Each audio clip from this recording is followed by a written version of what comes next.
आता 2 मुलांना माझ्याजवळ या आणि फळ्यावर एक एक काउंटर चिटकवा.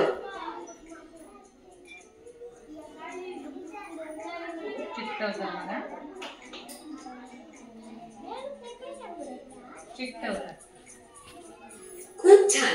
बघा, एक काउंटर हिराने आणि एक मननने, तर 1 आणि 1 झाले 2. आता सर्व मुले आपले दोन्ही हात वर करतील.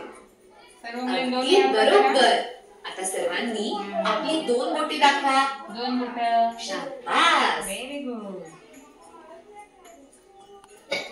बरं मुलांनो, या 2 मध्ये आणखी एक जोडल्यास आपल्याला जी संख्या मिळते तिला म्हणतात. जसं एका सायकलला तर 2 चाके असतात ना. तर तू सांगू शकतेस का की रिक्षाला किती चाके असतात? 3. नीट बघा, रिक्षाला 2 चाके मागे आणि 1 चाक पुढे, तर 2 चाके आणि 1 चाक मिळून झाले